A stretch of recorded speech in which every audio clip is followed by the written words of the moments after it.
महाराष्ट्र के नागपुर में 17 मार्च की रात को भड़की हिंसा के मास्टरमाइंड पर बड़ा खुलासा हुआ है। पुलिस का दावा है कि हिंसा का मास्टरमाइंड फहीम शमीम खान है।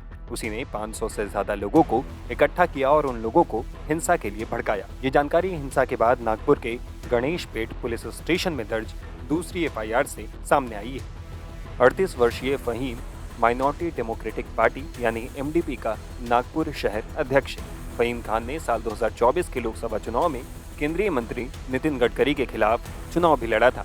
मीडिया रिपोर्ट्स के मुताबिक फहीम नागपुर के संजय बाग कॉलोनी यशोधारा नगर का रहने वाला है। उसका नाम पहले भी कई विवादों से जुड़ा रहा है। उसने साल 2024 के लोकसभा चुनाव में MDP के टिकट पर नागपुर सीट से चुनाव लड़ा था, जिसमें उसे करारी हार का सामना करना पड़ा था।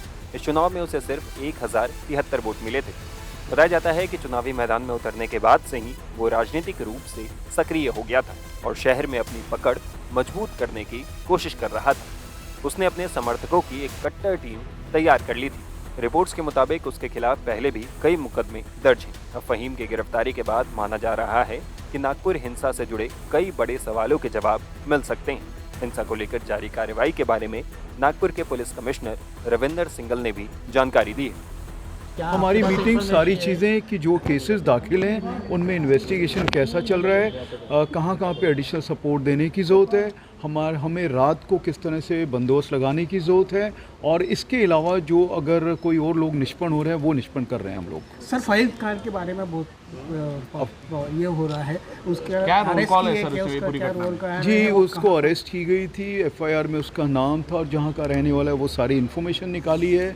उसके बाद में 21 तारीख तक उसको कस्टडी में है वो हमारी, और वो कार्रवाई हमारी चल रही है। कुछ वीडियोस उसके वायरल हुए हैं, उसके कुछ फोन कॉल्स आप चेक जी, सब चीज़ें चेक हो रही हैं। उसका क्या रोल था, वो किससे क्या क्या उसने भड़काने की कोशिश की, कैसे वो लोगों को मैसेज किए, या जहाँ भी उसके ओपन जो स्पीच हैं वो सारी हम लोग देखते हैं। सर वो एक संस्था चलाता है, उसका अध्यक्ष भी है वो, तो उसको लेके उसके संस्था के कुछ लोगों को भी अरेस्ट किया है उसी वही मैं आपको बता रहा हूँ कि उस पर्टिकुलर आदमी के इंसान के आसपास में उसने क्या क्या किया, वो अगर जो भी मैसेज दिए और वो भी इन्वॉल्व हैं, क्या कम्युनिकेशन, वो सब चीज़ें होती सर ये मास्टरमाइंड है क्या सर? ये बजरंग दल मास्टरमाइंड विश्व हिंदू परिषद के 8 लोगों ने आत्मसमर्पण किया है, क्या बताएंगे इस बारे में? हम लोग खुद ढूंढ रहे हैं जो भी लोग हैं, और इसमें जिसका जो रोल है उनको सबको मालूम है, और हम उसके ऊपर जैसे कानूनी जो कार्रवाई है वो हम लोग कर रहे हैं। सर 9 के ऊपर गुना दाखिल किया गया था, 8 लोगों ने, एक बाकी है, तो उसके बारे में क्या? जो बाकी हैं हम सब उनको अरेस्ट करेंगे, जो कार्रवाई कानूनी वो हम लोग कर रहे हैं। सर फहीम खान के बारे में ये कहा जा रहा है कि वो मास्टरमाइंड है, क्या ये अभी तक का एस्टेब्लिश हो चुका है? क्या वो मास्टरमाइंड है, क्या वो ये एस्टेब्लिश हुआ है क्या? देखिए, वो एक पर्टिकुलर संस्था चलाता है, उसका क्या रोल है इसके अंदर, ऑलमोस्ट वो एस्टेब्लिश्ड है, क्योंकि वो 2-3 जगह पे देखा गया उसको, और जब भी एजिटेशन हुआ उस टाइम पे भी वो हाजिर था।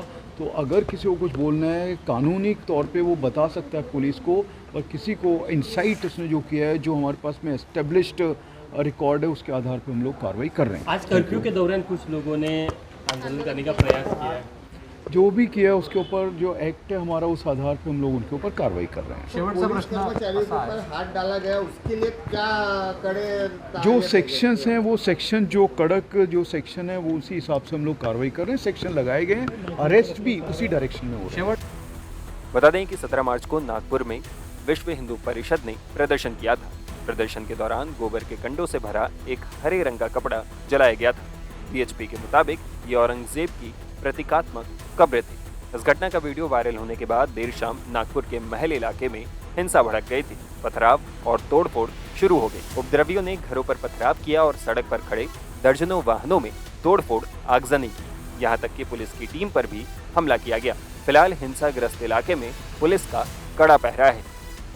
टाइम्स ऑफ भारत पर आपको पहली वो तस्वीर दिखाएंगे चप्पे चप्पे से, जहां पर नागपुर हिंसा ने अपने आप को जन्म दिया, और सीधी तस्वीर आपको पंकज पूरी रफ्तार से 360 डिग्री पर दिखाएंगे कि किस तरह से वो वही गढ़ है, ये वही चिटनिस पार्क चौक है जहां से इस पूरे घटना को अंजाम दिया गया। आपको मैं सभी दुकानें दिखाते चलूं। अभी यहां पर ताले लगे हुए हैं, रास्ता अभी भी ब्लॉक है और कर्फ्यू अपनी जगह पर बरकरार है। लेकिन जैसा कि हम जानते हैं कि दंगाइयों का न कोई धर्म होता है, न होता है कोई मजहब, और इसीलिए उन्होंने न आर देखी न पार देखी, न यह देखा कि गाड़ी और घर किसके हैं, या इन रास्तों पर जहां उन्होंने आग लगाई है वो रास्तों पर चलने वाले हिंदू हैं या मुसलमान। लेकिन तस्वीर आप देखेंगे कि कैसे इतनी बड़ी गाड़ी को उन्होंने आग के हवाले सौंप दिया, और ये आग के हवाले सौंपने की वजह यही थी कि साफ साफ है कि उतना बड़ा मैसेज देने की कोशिश की जा रही थी कि किस तरह से आगजनी करके हर एक जगह को बर्बाद कर दिया जाए। फिलहाल दोनों तरफ की तस्वीर आपको पंकज दिखा रहे हैं कि कैसे सुरक्षा कर्मी अपनी जगह पर है, सिक्योरिटी फोर्सेस अपनी जगह पर है, लेकिन दुकानें जो हैं वो पूरी तरह से बंद हैं।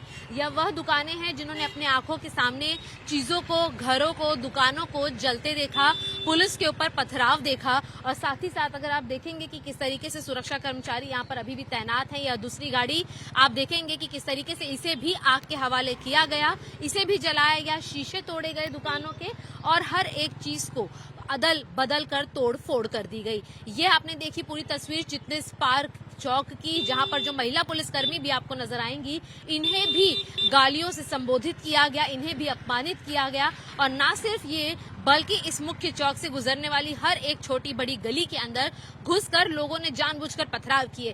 टाइम्स ऑफ भारत की इन्वेस्टिगेशन में यह बात सामने आई है कि जो एफआईआर है उसके अंदर भी पुलिस को यह जांच करने पर पता चला कि जो पथराव किए गए थे वो पत्थर इस नाम से खरीदे गए थे कि अब यहाँ पर किसी तरीके का कंस्ट्रक्शन होना है, और कंस्ट्रक्शन साइट के नाम पर पत्थर खरीदे गए जिसका इस्तेमाल पथराव के लिए किया गया। आपको बताते चलें कि एफआईआर के अंदर लगातार 51 लोगों के नाम और उसी के साथ साथ 200 से 300 अज्ञात लोगों के नाम भी शामिल किए गए हैं, जिन्होंने पूरे नागपुर के अंदर हिंसा को भड़काया, हिंसा को जन्म दिया।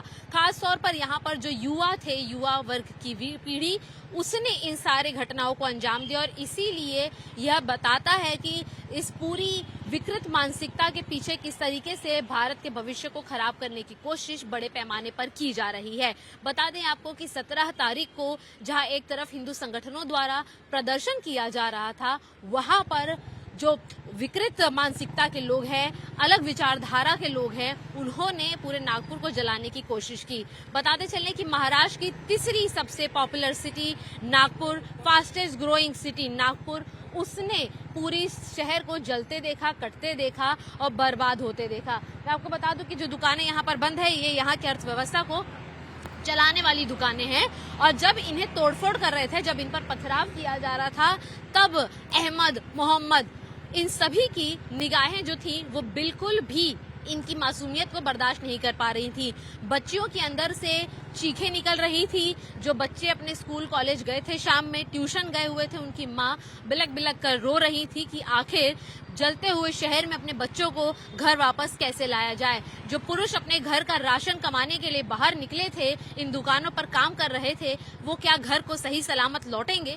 ये तस्वीर अब तक एक सवाल या निशान के साथ आगे बढ़ रही थी, लेकिन अब 17 मार्च के बाद आज जब तीसरा दिन है, तब आप देखेंगे कि जो पुलिस है, जो फोर्सेस हैं, वो जगह पर उसी तरीके से तैनात की गई है। जलने बुझने के बाद भी कर्फ्यू का सिलसिला जारी है, और साफ तौर पर खास तौर पर प्रशासन को तैनात किया गया है कि सुरक्षा जो है इनके साथ साथ पूरे इस डिस्ट्रिक्ट की बनी रहे। नागपुर की अगर हम बात करें तो ये संघ का गढ़ होने के साथ साथ व्यापार की दृष्टि से भी एक महत्वपूर्ण इलाका माना जाता है महाराष्ट्र के अंदर, जहां पर कई बिजनेस के एपिसेंटर्स मौजूद हैं, और इसीलिए यहां पर इस तरीके का द्वेष का माहौल खड़ा करना एक देश के अंदर बड़ा संदेश देने की कोशिश है कि हम किसी से नहीं डरते।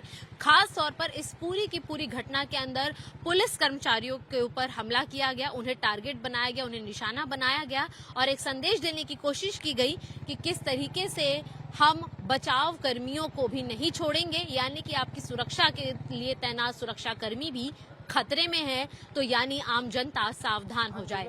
फिलहाल इस पूरी घटना के बाद नागपुर शांत है, सहज है, लेकिन डरा हुआ भी है कि व्यापार और हिंदी मराठी की मिलीजुली संस्कृति को आगे बढ़ाने वाला यह डिस्ट्रिक्ट जो है, यह जिला कैसे आगे आने वाले दिनों में इस काले दिन को इतिहास में याद रखेगा। पंकज गुप्ता के साथ शिवानी मिश्रा, टाइम्स ऑफ भारत के लिए नागपुर से।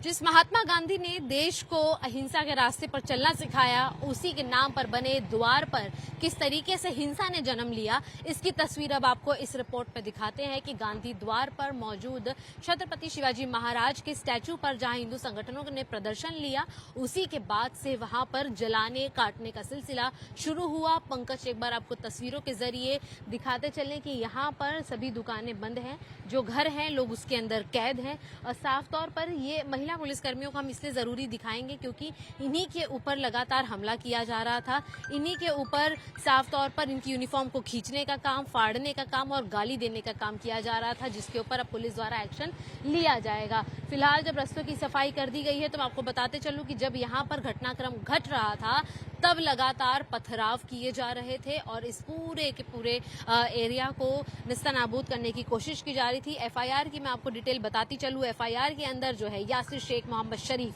शेख फयाज, शेख फिरोज, शेख एहफाज, शेख फिरोज, मोहम्मद अतलाक, मोहम्मद जुनाग रजाक, अब्दुल अमन पठान, इकबाल सुमाइल, इन सभी के नाम मौजूद हैं जिन्होंने पूरे नागपुर के अंदर इस पूरी हिंसा की घटना को अंजाम दिया। फिलहाल जो पुलिसकर्मी यहाँ पर मौजूद हैं ये उस सुरक्षा के लिए तैनात किए गए हैं क्योंकि हर एक गली के अंदर गाड़ियों को तोड़ा गया, महिलाएं जहाँ घर में अकेले मौजूद थी उनके ऊपर पथराव किए गए, उन्हें गालियों से संबोधित किया गया और इसीलिए ये एक वो मस्जिद है, आप देखेंगे यहाँ की एक तस्वीर जहाँ पर से कहा जा रहा था कि कई लोग इसके अंदर भी मौजूद थे जब ये पूरी घटनाक्रम घट रही थी और इसके बाद ही यहाँ से आप देखेंगे दूसरी तरफ का जो रास्ता है इसे ब्लॉक कर दिया गया है, जिसके उस पार छत्रपति शिवाजी महाराज का वो स्टैचू है जहाँ पर इस पूरी घटना की शुरुआत से लेकर इसे अंजाम देने का काम किया गया और इसीलिए हर 100 मीटर पर बैरिकेडिंग की गई है क्योंकि ये बिल्कुल अंदाजा नहीं लगाया जा सकता कि यही इकबाल, इजाद, अक्सार किस तरीके से बाहर निकल जाएं अपने घरों से और दोबारा आतंक मचाने की कोशिश करें। और लगातार टाइम्स ऑफ भारत ये कहता आया है कि जो दंगाई होते हैं, जो दंगा करते हैं, ना उनकी ज़ात होती है, ना उनकी कोई भाषा होती है, ना वो किसी मजहब से आते हैं, क्योंकि उनका एकलौता काम है इंसानी नस्लों को तकलीफ पहुंचाना, जो किसी धर्म के अंदर या किसी इबादत गाह में नहीं सिखाया जाता। और इसीलिए लगातार इस भूमि के अंदर जहाँ पर राम के नारे लगते आए हैं, जहाँ गणपति के त्योहारों को बड़े पैमाने पर मनाता आया है हर कोई, वहां पर यमुना गंगा जमनी तहजीब को आगे बढ़ाने वाले लोगों के बीच में उन्हें बिगाड़ने का काम, शांति भंग करने का काम दंगाइयों द्वारा किया गया। और अब इसी रिपोर्ट में आगे आपको उन जगहों पर भी ले जाएंगे जहां पर खास तौर पर उन गाड़ियों को निशाना बनाया गया जिसके अंदर हिंदू देवी देवताओं की तस्वीरें और फोटोज और साथ ही साथ ऐसे चिन्ह थे जो दर्शाते हैं कि किस तरीके से इन पर जानबूझकर चुन चुन कर उन पे अटैक किए गए।